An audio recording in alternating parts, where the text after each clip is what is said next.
તો વડાપ્રધાન ટૂંક જ સમયમાં મન કી બાત કરશે। આ વખતે 91મી મન की बात વડાપ્રધાન કરવાના છે। मेरे प्यारे देशवासियों, नमस्कार। मन की बात का ये 91वां एपिसोड है। हम लोगों ने पहले इतनी सारी बातें की है, अलग अलग विषयों पर अपनी बात साझा की है, लेकिन इस बार मन की बात बहुत खास है। इसका कारण है इस बार का स्वतंत्रता दिवस, जब भारत अपनी आजादी के 75 वर्ष पूरे करेगा। हम सभी बहुत अद्भुत और ऐतिहासिक पल के गवाह बनने जा रहे हैं। ईश्वर ने ये हमें बहुत बड़ा सौभाग्य दिया है। आप भी सोचिए, अगर हम गुलामी के दौर में पैदा हुए होते तो इस दिन की कल्पना हमारे लिए कैसी होती। गुलामी से मुक्ति की वो तड़प, पराधीनता की बेड़ियों से आजादी की वो बेचैनी कितनी बड़ी रही होगी। वो दिन जब हम हर दिन लाखों लाख देशवासियों को आजादी के लिए लड़ते, जूझते, बलिदान देते देख रहे होते, जब हम हर सुबह इस सपने के साथ जग रहे होते कि मेरा हिंदुस्तान कब आजाद होगा, और हो सकता है हमारे जीवन में वो भी दिन आता जब वंदे मातरम और भारत माँ की जय बोलते हुए हम आने वाली पीढ़ियों के लिए अपना जीवन समर्पित कर देते, जवानी खपा देते। साथियों, 31 जुलाई यानी आज ही के दिन हम सभी देशवासी शहीद उधम सिंह जी की शहादत को नमन करते हैं। मैं से अन्य सभी महान क्रांतिकारियों को अपनी विनम्र श्रद्धांजलि अर्पित करता हूं, जिन्होंने देश के लिए अपना सर्वस्व न्योछावर कर दिया। साथियों, मुझे देखकर बहुत खुशी होती है कि आजादी का अमृत महोत्सव एक जन आंदोलन का रूप ले रहा है। सभी क्षेत्रों और समाज के हर वर्ग के लोग इससे जुड़े अलग अलग कार्यक्रमों में हिस्सा ले रहे हैं। ऐसे ही एक कार्यक्रम इस महीने की शुरुआत में मेघालय में हुआ। मेघालय के बहादुर योद्धा यू टिरोत सिंह जी की पुण्यतिथि पर लोगों ने उन्हें याद किया। टिरोत सिंह जी ने खासी हिल्स पर नियंत्रण करने और वहां की संस्कृति पर प्रहार करने की अंग्रेजों की साजिश का जमकर विरोध किया था। इस कार्यक्रम में बहुत सारे कलाकारों ने सुंदर प्रस्तुतियां दी, इतिहास को जिंदा कर दिया। इसमें एक कार्निवल का आयोजन भी किया गया, जिसमें मेघालय की महान संस्कृति को बड़े ही खूबसूरत तरीके से दर्शाया गया। अब से कुछ हफ्ते पहले कर्नाटका में अमृता भारती कन्नडार्थी नाम का एक अनूठा अभियान भी चलाया गया। इसमें राज्य की 75 जगहों पर आजादी के अमृत महोत्सव से जुड़े बड़े भव्य कार्यक्रम आयोजित किए गए। इनमें कर्नाटका के महान स्वतंत्रता सेनानियों को याद करने के साथ ही स्थानीय साहित्यिक उपलब्धियों को भी सामने लाने की कोशिश की गई। साथियों, इसी जुलाई में एक बहुत ही रोचक प्रयास हुआ है, जिसका नाम है आजादी की रेलगाड़ी और रेलवे स्टेशन। इस प्रयास का लक्ष्य है कि लोग आजादी की लड़ाई में भारतीय रेल की भूमिका को जानें। देश में अनेक ऐसे रेलवे स्टेशन हैं जो स्वतंत्रता आंदोलन के इतिहास से जुड़े हैं। आप भी इन रेलवे स्टेशनों के बारे में जानकर हैरान होंगे। झारखंड के गोमो जंक्शन को अब आधिकारिक रूप से नेताजी सुभाष चंद्र बोस जंक्शन गोमो के नाम से जाना जाता है। जानते हैं क्यों? दरअसल इसी स्टेशन पर कालका मेल में सवार होकर नेताजी सुभाष ब्रिटिश अफसरों को चकमा देने में सफल रहे थे। आप सभी ने लखनऊ के पास काकोरी रेलवे स्टेशन का नाम भी जरूर सुना होगा। इस स्टेशन के साथ राम प्रसाद बिस्मिल और अशफाक उल्लाह खान जैसे जाबाजों का नाम जुड़ा है। यहां ट्रेन से जा रहे अंग्रेजों के खजाने को लूटकर वीर क्रांतिकारियों ने अंग्रेजों को अपनी ताकत का परिचय करा दिया था। आप जब कभी तमिलनाडु के लोगों से बात करेंगे तो आपको थूथुकुडी जिले के वांची मणियाच्ची जंक्शन के बारे में जानने को मिलेगा। ये स्टेशन तमिल स्वतंत्रता सेनानी वांची नाथन जी के नाम पर है। ये वही स्थान है जहां 25 साल के युवा वांची ने ब्रिटिश कलेक्टर को उसके किए की सजा दी थी। साथियों, ये लिस्ट काफी लंबी है। देश भर के 24 राज्यों में फैले ऐसे 75 रेलवे स्टेशनों की पहचान की गई है। इन 75 स्टेशन को बहुत ही खूबसूरती से सजाया जा रहा है। इनमें कई तरह के कार्यक्रमों का भी आयोजन हो रहा है। आपको भी समय निकालकर अपने पास के ऐसे ऐतिहासिक स्टेशन पर जरूर जाना चाहिए। आपको स्वतंत्रता आंदोलन के ऐसे इतिहास के बारे में विस्तार से पता चलेगा जिनसे आप अनजान रहे हैं। मैं आसपास के स्कूल के विद्यार्थियों से आग्रह करूंगा, टीचर से आग्रह करूंगा कि अपने स्कूल के छोटे छोटे बच्चों को लेकर के जरूर स्टेशन पे जाएं और पूरा घटनाक्रम उन बच्चों को सुनाएं, समझाएं।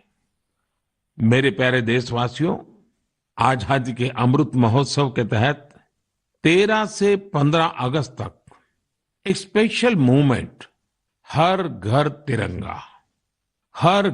तिरंगा का आयोजन किया जा रहा है।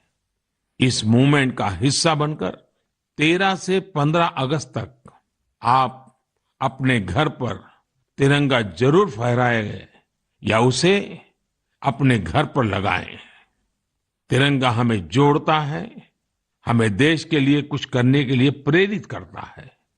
मेरा एक सुझाव ये भी है कि 2 अगस्त से 15 अगस्त तक हम सभी अपनी सोशल मीडिया प्रोफाइल पिक्चर में तिरंगा लगा सकते हैं। वैसे क्या आप जानते हैं 2 अगस्त का हमारे तिरंगे से एक विशेष संबंध भी है।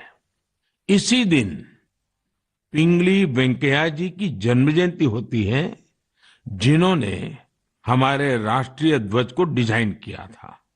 मैं उन्हें आदरपूर्वक श्रद्धांजलि अर्पित करता हूं। अपने राष्ट्रीय ध्वज के बारे में बात करते हुए मैं महान क्रांतिकारी मैडम कामा को भी याद करूंगा। तिरंगे को आकार देने में उनकी भूमिका बेहद महत्वपूर्ण रही है। साथियों, आजादी के अमृत महोत्सव में हो रहे इन सारे आयोजनों का सबसे बड़ा संदेश यही है कि हम सभी देशवासी अपने कर्तव्य का पूरी निष्ठा से पालन करें।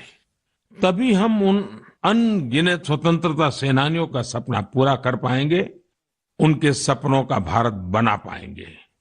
इसलिए हमारे अगले 25 साल का यह अमृतकाल हर देशवासी के लिए कर्तव्य काल की तरह है। देश को आजाद कराने हमारे वीर सेनानी हमें ये जिम्मेदारी देकर गए हैं और हमें इसे पूरी तरह निभाना है।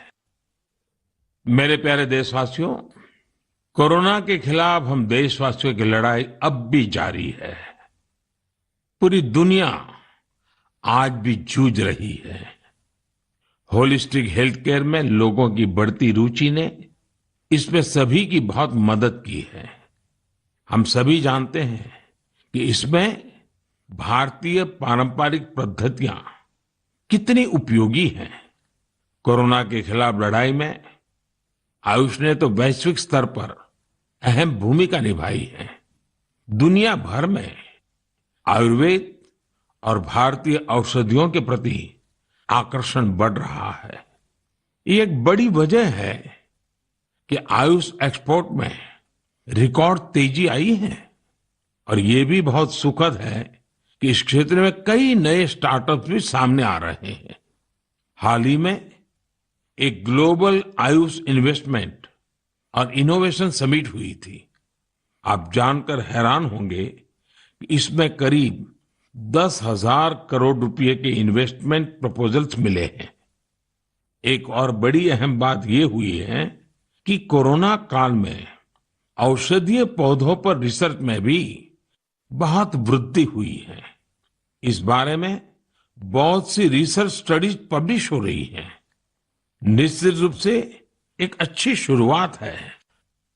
साथियों, देश में विभिन्न प्रकार के औषधीय पौधों और जड़ी बूटियों को लेकर एक और बेहतरीन प्रयास हुआ है। अभी अभी जुलाई महीने में इंडियन वर्चुअल हर्बेरियम को लॉन्च किया गया। यह इस बात का भी उदाहरण है कि कैसे हम डिजिटल वर्ल्ड का इस्तेमाल अपनी जड़ों से जुड़ने में कर सकते हैं। Indian virtual herbarium preserve plants या प्लांट पार्ट्स की डिजिटल इमेजेस का एक रोचक संग्रह है जो कि वेब पर फ्रीली अवेलेबल है। इस वर्चुअल हर्बेरियम पर अभी लाख से अधिक स्पेसिमेंस और उनसे जुड़ी साइंटिफिक इंफॉर्मेशन उपलब्ध है। वर्चुअल हर्बेरियम में भारत की बॉटनिकल डाइवर्सिटी की समृद्ध तस्वीर भी दिखाई देती है। मुझे विश्वास है इंडियन वर्चुअल हर्बेरियम भारतीय वनस्पतियों पर रिसर्च के लिए एक इम्पोर्टेंट रिसोर्स बनेगा। मेरे प्यारे देशवासियों, मन की बात में हम हर बार देशवासियों की ऐसी सफलताओं की चर्चा करते हैं जो हमारे चेहरे पर मीठी मुस्कान बिखेर देती है। अगर कोई सक्सेस स्टोरी मीठी मुस्कान भी बिखेरे और स्वाद में भी मिठास भरे, तब तो आप इसे जरूर सोने पर सुहागा कहेंगे। हमारे किसान इन दिनों शहद के उत्पादन में ऐसा ही कमाल कर रहे हैं। शहद की मिठास हमारे किसानों का जीवन भी बदल रही है, उनकी आय भी बढ़ा रही है।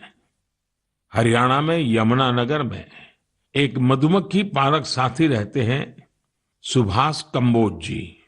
सुभाष जी ने वैज्ञानिक तरीके से मधुमक्खी पालन का प्रशिक्षण लिया। इसके बाद उन्होंने केवल 6 बॉक्स के साथ अपना काम शुरू किया था। आज वो करीब 2000 बॉक्सेस में मधुमक्खी पालन कर रहे हैं। उनका शहद कई राज्यों में सप्लाई होता है।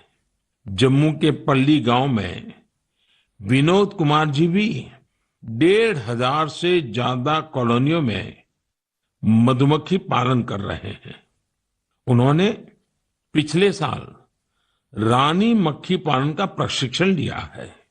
इस काम से वो सालाना 15 से 20 लाख रुपए कमा रहे हैं। कर्नाटका के एक और किसान है मधुकेश्वर हेगड़े जी। मधुकेश्वर जी ने बताया कि उन्होंने भारत सरकार से 50 मधुमक्खी कॉलोनियों के लिए सब्सिडी ली थी। आज उनके पास 800 से ज्यादा कॉलोनियां हैं और वो कई टन शहद बेचते हैं। उन्होंने अपने काम में इनोवेशन किया और वो जामुन शहद, तुलसी शहद, आंवला शहद जैसे वानस्पतिक शहद भी बना रहे हैं। मधुकेश्वर जी, मधु उत्पादन में आपके इनोवेशन और सफलता आपके नाम को भी सार्थक करती है।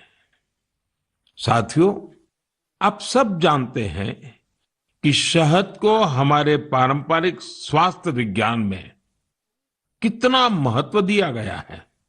आयुर्वेद ग्रंथों में तो शहद को अमृत बताया गया है।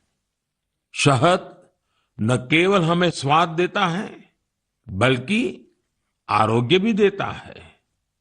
शहद उत्पादन में आज इतनी अधिक संभावनाएं हैं कि प्रोफेशनल पढ़ाई करने वाले युवा भी इसे अपना स्वरोजगार बना रहे हैं।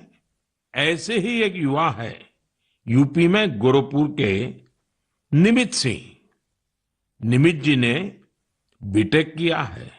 उनके पिता भी डॉक्टर हैं, लेकिन पढ़ाई के बाद नौकरी की जगह निमित जी ने स्वरोजगार का फैसला लिया। उन्होंने शहद उत्पादन का काम शुरू किया। क्वालिटी चेक के लिए लखनऊ में अपनी एक लैब भी बनवाई। निमित जी अब शहद और बी वैक्स से अच्छी कमाई कर रहे हैं और अलग अलग राज्यों में जाकर किसानों को प्रशिक्षित भी कर रहे हैं। ऐसे युवाओं की मेहनत से ही आज देश इतना बड़ा शहद उत्पादक बन रहा है। आपको जानकर खुशी होगी कि देश से शहद का निर्यात भी बढ़ गया है। देश ने national beekeeping and honey mission जैसे अभियान चलाए। किसानों ने पूरा परिश्रम किया और हमारे शहद की मिठास दुनिया तक पहुंचने लगी। अभी इस क्षेत्र में और भी बड़ी संभावनाएं मौजूद है। मैं चाहूंगा कि हमारे युवा इन अवसरों से जुड़कर उनका लाभ लें और नई संभावनाओं को साकार करें। मेरे प्यारे देशवासियों, मुझे हिमाचल प्रदेश से मन की बात के एक श्रोता श्रीमान आशीष बहल जी का एक पत्र मिला है। उन्होंने अपने पत्र में चंबा के मिंजर मेले का जिक्र किया है। दरअसल मिंजर मक्के के फूलों को कहते हैं। जब मक्के में मिंजर आते हैं तो मिंजर मेला भी मनाया जाता है और इस मेले में देश भर के पर्यटक दूर दूर से हिस्सा लेने के लिए आते हैं। संयोग से मिंजर मेला इस समय चल भी रहा है। आप अगर हिमाचल घूमने गए हुए हैं तो इस मेले को देखने चंबा जा सकते हैं। चंबा तो इतना खूबसूरत है कि यहाँ के लोक गीतों में बार बार कहा जाता है, चंबे एक दिन ओना कने महीना रहना। यानी जो लोग एक दिन के लिए चंबा आते हैं वे इसकी खूबसूरती देखकर महीने भर यहां रह जाते हैं। साथियों, हमारे देश में मेलों का भी बड़ा सांस्कृतिक महत्व रहा है। मेले जन मन दोनों को जोड़ते हैं। हिमाचल में वर्षा के बाद जब खरीफ की फसलें पकती हैं तब सितंबर में शिमला, मंडी, कुल्लू और सोलन में सैरी या सैर भी मनाया जाता है। सितंबर में ही जागरा भी आने वाला है। जागरा के मेलों में महासु देवता का आह्वान करके बीसू गीत गाए जाते हैं। महासु देवता का ये जागर हिमाचल में शिमला, किन्नौर और सिरमौर के साथ साथ उत्तराखंड में भी होता है। साथियों, हमारे देश में अलग अलग राज्यों में आदिवासी समाज के भी कई पारंपरिक मेले होते हैं। इनमें से कुछ मेले आदिवासी संस्कृति से जुड़े हैं तो कुछ का आयोजन आदिवासी इतिहास और विरासत से जुड़ा है। जैसे कि आपको अगर मौका मिले तो तेलंगाना के मेडारम का 4 दिवसीय समक्का सरलम्मा जात्रा मेला देखने जरूर जाइए। इस मेले को तेलंगाना का महाकुंभ कहा जाता है। सरलम्मा जात्रा मेला 2 आदिवासी महिला नायिकाओं समक्का और सरलम्मा के सम्मान में मनाया जाता है। ये तेलंगाना ही नहीं बल्कि छत्तीसगढ़, महाराष्ट्र और आंध्र प्रदेश के कोया आदिवासी समुदाय के लिए आस्था का बड़ा केंद्र है। आंध्र प्रदेश में मारीदम्मा का मेला भी आदिवासी समाज की मान्यताओं से जुड़ा बड़ा मेला है।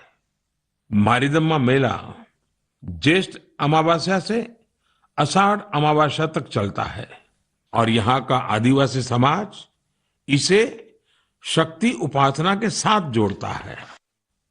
यहीं पूर्वी गोदावरी के पेद्दापुरम में मरिदम्मा मंदिर भी है। इसी तरह राजस्थान में गरासिया जनजाति के लोग वैशाख शुक्ल चतुर्दशी को सियावा का मेला या मनखारो मेला का आयोजन करते हैं। छत्तीसगढ़ में बस्तर के नारायणपुर का मावली मेला भी बहुत खास होता है। पास ही मध्य प्रदेश का भगोरिया मेला भी खूब प्रसिद्ध है। कहते हैं कि भगोरिया मेले की शुरुआत राजा भोज के समय में हुई है। तब भील राजा कासूमरा और बालून ने अपनी अपनी राजधानी में पहली बार ये आयोजन किए थे। तब से आज तक ये मेले उतने ही उत्साह से मनाए जा रहे हैं। इसी तरह गुजरात में तरणेतर और माधवपुर जैसे कई मेले बहुत मशहूर है। मेले अपने आप में हमारे समाज जीवन की ऊर्जा का बहुत बड़ा स्रोत होते हैं। आपके आसपास भी ऐसे ही कई मेले होते होंगे।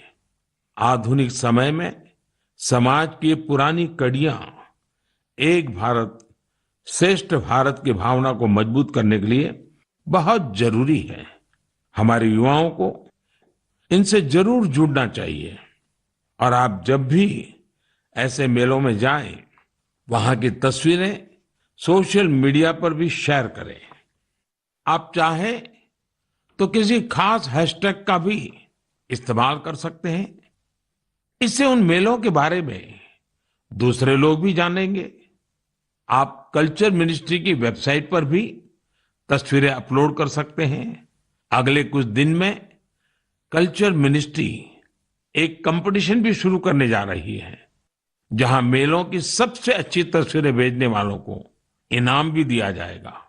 तो फिर देर नहीं कीजिए, मेलों में घूमिए, उनकी तस्वीरें साझा करिए और हो सकता है आपको इसका इनाम भी मिल जाए। मेरे प्यारे देशवासियों, आपको ध्यान होगा मन की बात के एक एपिसोड में मैंने कहा था कि भारत के पास टॉयज एक्सपोर्ट्स में पावर हाउस बनने की पूरी क्षमता है। मैंने स्पोर्ट्स और गेम्स में भारत की समृद्ध विरासत की खास तौर पर चर्चा की थी। भारत के स्थानीय खिलौने परंपरा और प्रकृति दोनों के अनुरूप होते हैं, इको फ्रेंडली होते हैं। मैं आज आपके साथ भारतीय खिलौनों की सफलता को शेयर करना चाहता हूं। हमारे यंगस्टर्स, स्टार्टअप्स और एंटरप्रेन्योर्स के बूते हमारी टॉय इंडस्ट्री ने जो कर दिखाया है, जो सफलताएं हासिल की है, उसकी किसी ने कल्पना भी नहीं की होगी। आज जब भारतीय खिलौनों की बात होती है तो हर तरफ वोकल फॉर लोकल की ही गूंज सुनाई दे रही है।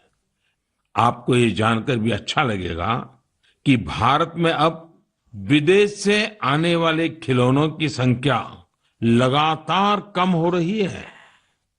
पहले जहां 3,000 करोड़ रुपए से ज्यादा के खिलौने बाहर से आते थे, वहीं अब इनका आयात 70% तक घट गया है।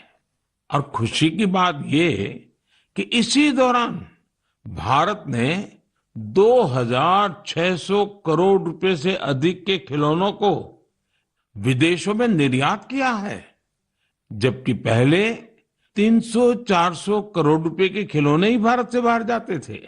और आप तो जानते ही हैं कि ये सब कोरोना काल में हुआ है। भारत के टॉय सेक्टर ने खुद को ट्रांसफॉर्म करके दिखा दिया है। इंडियन मैन्युफैक्चरर्स अब इंडियन माइथोलॉजी, हिस्ट्री और कल्चर पर आधारित खिलौने बना रहे हैं। देश में जगह जगह खिलौने के जो क्लस्टर्स हैं, खिलौने बनाने वाले जो छोटे छोटे उद्यमी हैं, उन्हें इसका बहुत लाभ हो रहा है। इन छोटे उद्यमियों के बनाए खिलौने अब दुनिया भर में जा रहे हैं। भारत के खिलौना निर्माता विश्व के प्रमुख ग्लोबल टॉय ब्रांड्स के साथ मिलकर भी काम कर रहे हैं। मुझे ये भी बड़ा अच्छा लगा कि हमारा स्टार्टअप सेक्टर भी खिलौनों की दुनिया पर पूरा ध्यान दे रहा है। वे इस क्षेत्र में कई मजेदार चीजें भी कर रहे हैं। बेंगलुरु में शूमी टॉय नाम का स्टार्टअप इको फ्रेंडली खिलौनों पर फोकस कर रहा है।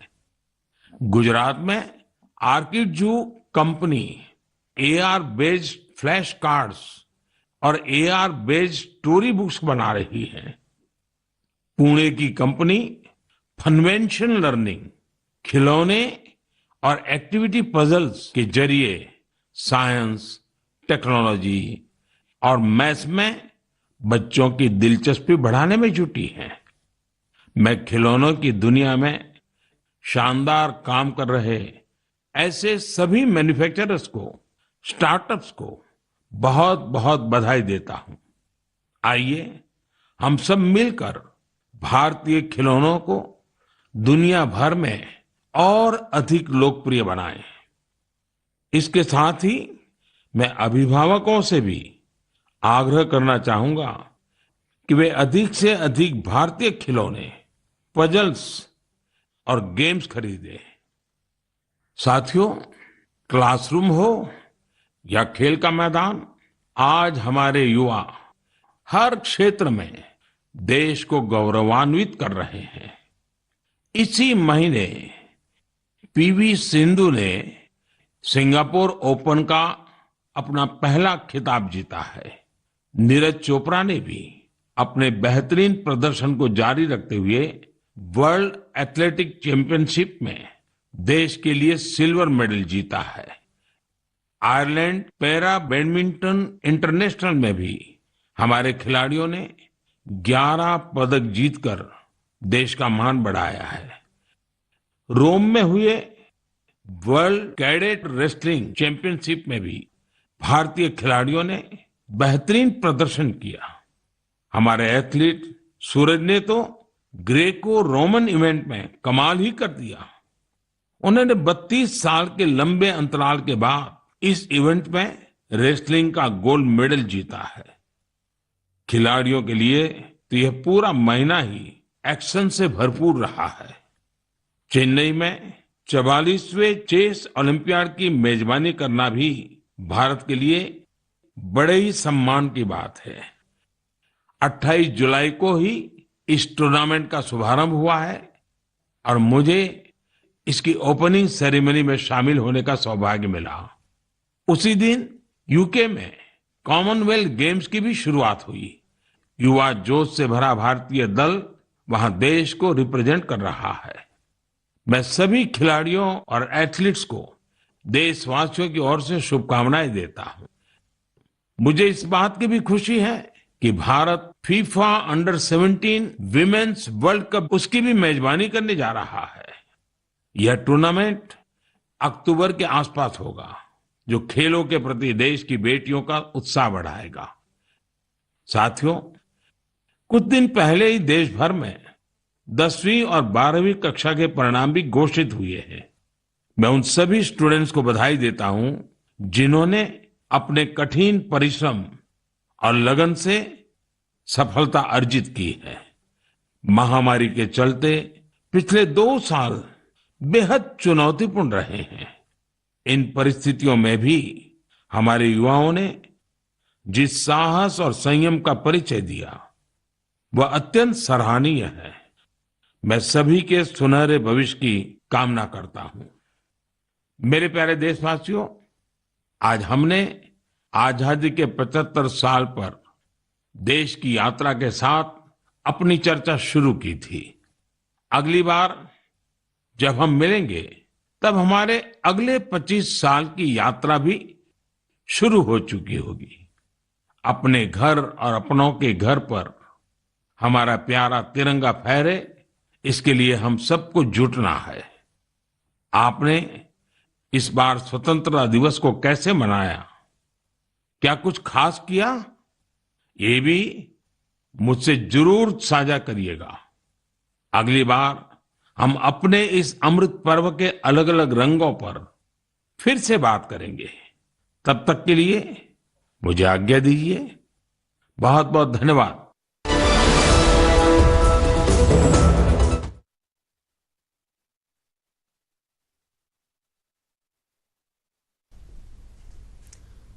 તો વડાપ્રધાન મોદી રેડિયોના માધ્યમથી મન કી બાત કરી છે। તેમણે આ મન કી બાતમાં રમકડા ઉદ્યોગ વિશે તેમણે જણાવ્યું છે અને સાથે જ મધની મીઠાશ વિશે જેણે ખેડૂતોનું જીવન બદલ્યું છે આ તેમણે તેમના મન કી બાતમાં જણાવ્યું છે। દેશમાં મધનું જે ઉત્પાદન છે તેમાં પણ વધારો થયો છે। સાથે જ આયુર્વેદમાં મધને અમૃત ગણવામાં આવતું હોય છે। ભારતમાંથી થતી મધની નિકાસમાં પણ વધારો થતો જોવા મળી રહ્યો છે। આ મન કી બાતમાં તેમણે પોતાના સંબોધનમાં જણાવ્યું છે। ત્યારે દેશવાસીઓને તેમણે પોતાના વિચારો પ્રગટ કર્યા છે। જ્યારે મન કી બાત તેઓ કરતા હોય છે ત્યારે આજે પણ તેમણે તેમના મનની વાત દેશવાસીઓ સાથે કરી।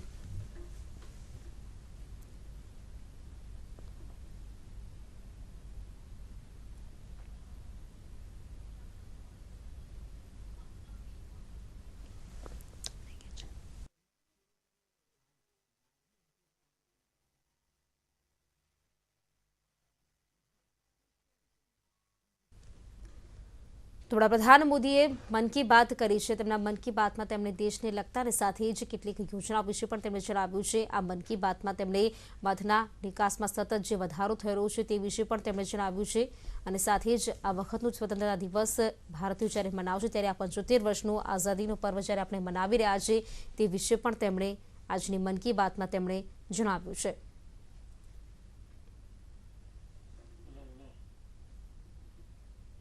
તો હવે નજર કરીએ સમાચાર સુપરફાસ્ટ પર।